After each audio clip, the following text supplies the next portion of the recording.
Bismillahirrahmanirrahim. Assalamualaikum warahmatullahi wabarakatuh. Perkenalkan, nama saya Herna Pratama, NIM 2119184. Hari ini saya akan menjelaskan mengenai pengertian ruang lingkup serta elemen-elemen dari komunikasi. Yang pertama, kita bahas dulu mengenai pengertian atau takrif dari ilmu komunikasi. Ilmu komunikasi sendiri itu dipisah menjadi dua kata, yaitu ilmu dan komunikasi. Ilmu itu dalam makna terjemahannya adalah pengetahuan atau informasi. Sedangkan komunikasi adalah kegiatan kita melakukan proses penyampaian informasi dan menerima pesan informasi itu sendiri, serta melihat dari efeknya atau gejalanya. Maka ketika dua kata ini digabungkan, ilmu dengan komunikasi, maka ilmu komunikasi bermakna sebuah ilmu yang membahas mengenai faktor-faktor komunikasi, hambatan, gejala-gejala sosialnya, gejala-gejala sosial dalam berkomunikasi, seperti gejala di komunikasi massa, kemudian komunikasi verbal, non-verbal, kemudian komunikasi personal dan komunikasi intrapersonal. Selanjutnya kita akan mengkaji tentang ruang lingkup ilmu komunikasi. Ruang lingkup komunikasi ini banyak, tapi kita akan bahas 3 saja. Pertama adalah komunikasi sosial. Komunikasi sosial ini itu komunikasi yang berkaitan dengan proses integrasi sosial, proses sosialisasi. Jadi dalam proses sosialisasi menggunakan proses komunikasi. Kemudian ada namanya komunikasi bisnis. Komunikasi bisnis itu sendiri adalah komunikasi yang dilakukan mungkin dalam sebuah perusahaan, ya, dalam pembicaraannya itu dengan tujuan untuk bagaimana supaya itu mencari keuntungan atau mencari laba di sana. Kemudian ada namanya komunikasi organisasi. Komunikasi organisasi, kalau kita kaji organisasi itu sendiri kan sebuah wadah di mana tempat orang berkumpul dengan bakat dan minat membentuk sebuah wadah dengan tujuan yang sama. Maka komunikasi organisasi dapat diartikan sebagai komunikasi yang ditujukan untuk mencapai tujuan yang sama dalam sebuah wadah. Nah, setelah itu kita berlanjut kepada elemen-elemen komunikasi itu sendiri. Dalam elemen komunikasi ada 7 elemen yang ada dalam komunikasi. Yang pertama tuh people.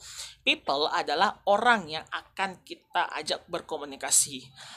People ini, kalau orang ini ada 2, ada komunikator, ada komunikan. Komunikator adalah orang yang menyampaikan pesan, sedangkan komunikan adalah orang yang menerima pesan. Kemudian yang kedua adalah message atau pesan. Pesan yang akan disampaikan oleh komunikator ke komunikan, dari si pengirim pesan ke penerima atau penanggapnya. Kemudian yang ketiga adalah channel atau media atau saluran komunikasi. Jadi saluran komunikasi itu sendiri bisa dalam berbentuk pertama dalam bentuk tatap muka, ini berbicara secara lisan, kemudian dalam bentuk tulisan, atau mungkin dalam bentuk media yang lain seperti media elektronik. Kemudian yang keempat adalah noise. Noise ini adalah hambatan atau kendala ketika dalam proses komunikasi. Contoh, ketika kita berbicara atau bertelepon dengan seseorang, lalu tiba-tiba jaringan teleponnya bermasalah, maka komunikasi tidak akan berjalan dengan lancar. Itu hambatan atau noise. Selanjutnya adalah konteks. Konteks di sini di dalam dalam elemen ilmu komunikasi adalah konteks pembicaraan. Jadi kita berbicara sesuai dengan tema atau konteks yang akan kita bahas. Maka tidak cocok kita bicara tentang politik di saat orang duka cita. Itu tidak nyambung, itu tidak sesuai dengan konteks. Nah, kemudian yang keenam itu adalah feedback.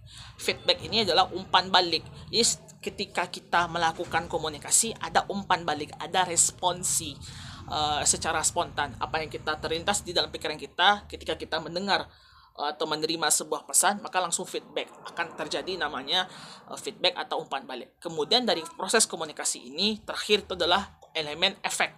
Efek di sini adalah efek dari komunikasi.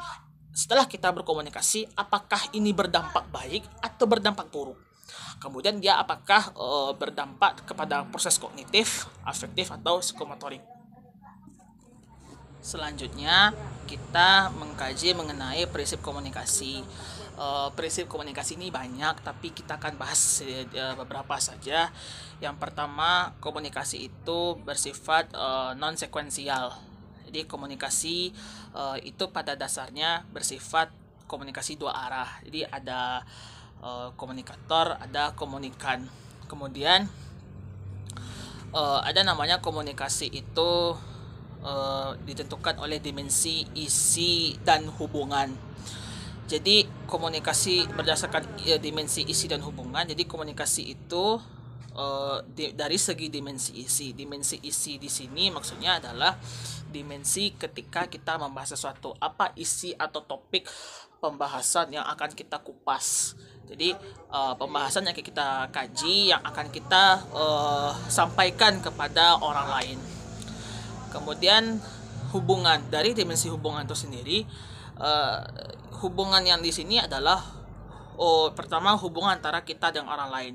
Kemudian kesesuaian antara topik pembahasan dengan bidang kajian. Contohnya begini, kalau kita mengkaji masalah agama, maka kita berkomunikasi dengan orang yang ahli dan berkompeten di bidangnya. Jadi ada hubungan timbal balik.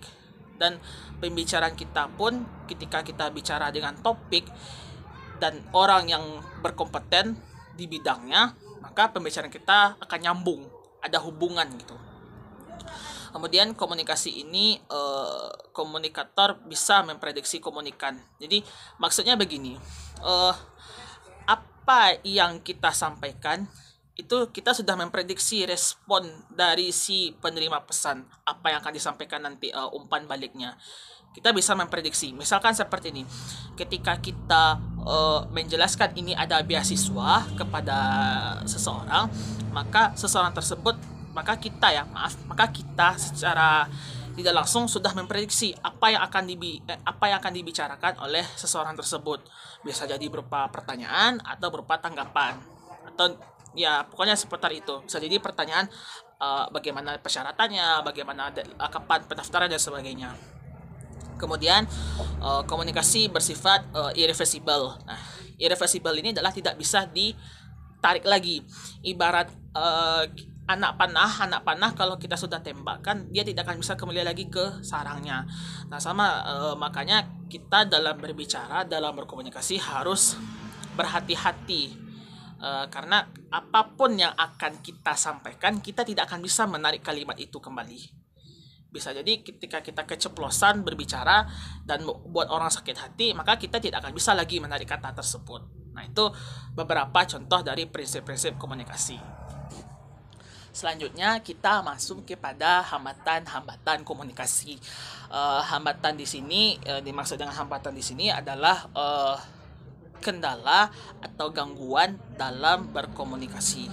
Nah, hambatan dalam komunikasi itu sendiri dibagi atas dua. Pertama, hambatan dalam proses, kemudian hambatan dalam mekanisme. Pertama, kita bahas dulu mengenai hambatan dalam proses komunikasi. Hambatan dalam proses komunikasi yang pertama itu adalah hambatan dari si pengirim pesan. Jadi pengirim pesan itu hambatannya yang pertama adalah pesan yang akan disampaikan itu kita bingung, ini pesannya jelas atau tidak. Jelas di sini apakah jelas diterima, apakah jelas ini dipahami oleh nanti si pengirim pesan atau tidak. Atau jangan-jangan ketika kita menyampaikan pesan, maka pesan ini akan rancu. Kemudian pada saat pengiriman pesan tentu ada namanya penggunaan simbol. Jadi penggunaan simbol ini kendalanya adalah ketika kita menggunakan bahasa yang tidak dipahami oleh si penerima pesan, maka nanti jatuhnya akan muncul kesalahpahaman dan nanti satu kalimat atau satu kata itu akan memunculkan yang namanya multi tafsir. Selanjutnya adalah media, hambatan di media atau salurannya komunikasi. Ketika kita berbicara atau kita berkomunikasi, ketika ada gangguan, maka proses komunikasi tidak akan berjalan dengan lancar. Contoh, ketika kita sedang telepon, berarti kan sedang ada proses komunikasi. Nah, ketika tiba-tiba jaringannya hilang atau putus, maka komunikasi tidak akan berjalan lancar dan pesan yang akan disampaikan oleh seseorang, oleh si pengirim pesan ke penerima pesan tidak akan sampai dan tidak akan berjalan dengan optimal. Selanjutnya, kendala dari si penerima. Jadi ketika pesan itu sudah diterima, si penerima pesan itu tidak merespek apa yang disampaikan oleh si pengirim. Artinya di sini adalah muncul nanti yang namanya kesalahpahaman yang berujung nanti kepada multitafsir. Itu yang nanti kendala di kelima, yaitu penggunaan bahasa. Jadi ketika ada satu kalimat atau satu kata yang tidak dipahami oleh si penerima pesan, maka dia akan muncul satu pemikiran yang dimana nanti pemikiran tersebut muncul nanti multitafsir, muncul makna yang berbeda sehingga memicu kesalahpahaman. Nah, selanjutnya kita akan mengkaji mengenai bagaimana faktor penghambat atau faktor penghambat komunikasi. Yang pertama, faktor psikologi. Faktor psikologi adalah faktor yang berkaitan dengan suasana atau kondisi dalam diri kita. Makanya kita kalau berkomunikasi itu harus melihat situasi kondisi dan suasana. Kalau sedang berduka cita, tidak cocok membahas mengenai politik, tidak cocok membahas mengenai ekonomi, maka cocoknya bahas ucapan duka cita karena kondisinya sedang bersedih atau berduka cita. Tapi hambatannya adalah nanti ketika dalam kondisi sedih kita mengungkapkan sesuatu itu nanti tidak jelas nanti. Atau nanti saat kita menangis, ketika kita bercerita kepada orang lain dalam kondisi kita menangis, maka pesan yang kita sampaikan ke orang lain itu tidak akan berjalan dengan lancar karena ada tersendat-sendat oleh suara tangisan kita, sehingga ketika sampai kepada si penerima pesan tersebut, dia akan menanggapi dengan cara yang lain gitu. Selanjutnya kedua adalah faktor semantik. Faktor semantik adalah faktor di bidang bahasa. Jadi ketika kita berbicara dengan bahasa yang berbeda yang tidak dipahami oleh orang lain, maka akan muncul tadi yang saya sebut tadi. Itu salah tafsir. Salah tafsir, kemudian nanti akan muncul pemahaman baru yang memunculkan kesalahpahaman. Kemudian faktor lingkungan. Faktor lingkungan ini juga berpengaruh kepada terhambatnya kita berkomunikasi. Contohnya tadi ketika kita teleponan lalu tiba-tiba jaringan putus mati, kita tidak bisa berkomunikasi secara optimal, secara berkelanjutan karena ada hambatan, ada gangguan. Oke, masuk kita materi keempat, komunikasi verbal dan komunikasi nonverbal. Nah, apa perbedaan antara kedua jenis ini?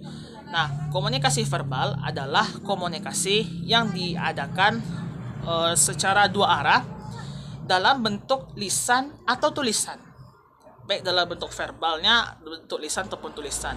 Nah, beda dengan komunikasi nonverbal. Kalau komunikasi nonverbal adalah komunikasi yang digunakan dengan cara menggunakan sentuhan, menggunakan gerak tubuh. Kita contohkan saja anak-anak berkebutuhan khusus, terutama orang yang tidak bisa bicara atau bisu ya. Ketika kita berbicara dengan orang yang tidak bisa bicara atau bisu tadi, maka komunikasi nonverbal itu dipergunakan. Sangat penting dipergunakan untuk berkomunikasi dengan orang tersebut. Kenapa? Karena gerakan tubuh itu akan memunculkan sebuah pesan nanti yang akan disampaikan, yang akan diterima oleh si penerima pesan, sehingga penerima pesan akan langsung menanggap dan merespon apa yang disampaikannya. Selanjutnya kita masuk ke komunikasi intrapersonal. Komunikasi intrapersonal adalah komunikasi yang bersifat satu arah, yaitu diri kita sendiri. Dalam istilahnya komunikasi dari kita, oleh kita, untuk kita. Jadi komunikasi intrapersonal itu komunikasi secara pribadi kita sendiri. Kita bertanya kepada diri kita sendiri, kita menjawab dengan diri kita sendiri, atau istilah kita berdialog dengan diri sendiri. Nah, bagaimana bentuk dari komunikasi intrapersonal?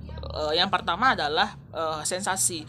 Sensasi adalah respon yang terjadi akibat rangsangan indrawi yang akan nanti memunculkan persepsi. Persepsi itu adalah hasil dari sensasi yang diterjemahkan. Contohnya seperti begini, ketika kita makan rendang, ketika kita makan cabai, maka ketika sudah kita coba, maka reseptor di lidah ini akan langsung sampai ke otak. Nanti otak akan merespon sensasi itu, misalkan nanti keluar air mata karena kepedesan, atau nanti keringatan, keluar keringat karena kepedesan tersebut. Nah, itu sensasi. Yang persepsinya mana? Nah, pada saat kita mencoba, maka kita akan teringat ini sudah diterjemahkan. Maksudnya adalah ini masakan milik siapa. Misalkan seperti itu, jadi persepsi. Jadi ketika sudah mencoba, pasti teringat, oh ini makanan di restoran ini, oh ini makanan di restoran ini. Jadi itu yang disebut dengan persepsi. Selanjutnya adalah memori.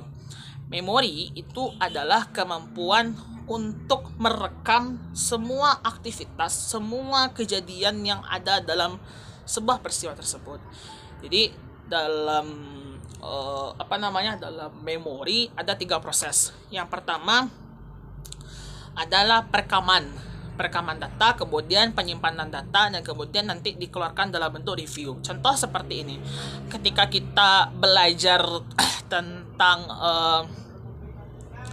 Al-Quran hadis, tentang hukum nun mati dan tanwin, maka pada materi selanjutnya yaitu praktek membaca Al-Quran.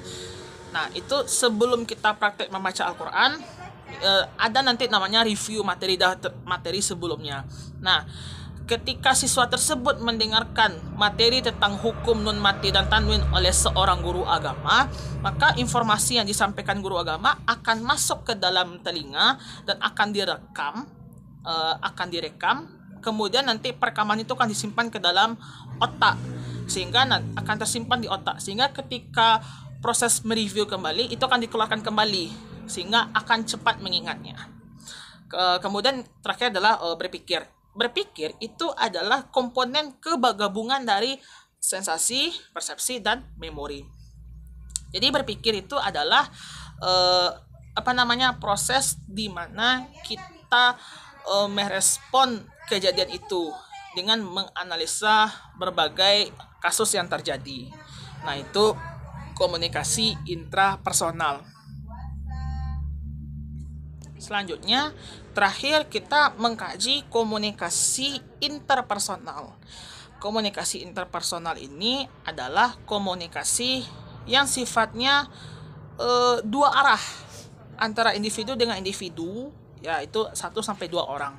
Itu disebut dengan komunikasi interpersonal. Nah, apa saja komponen dari komunikasi interpersonal? Pertama adalah si pengirim pesan. Jadi ada orang yang mengirimkan pesan, kemudian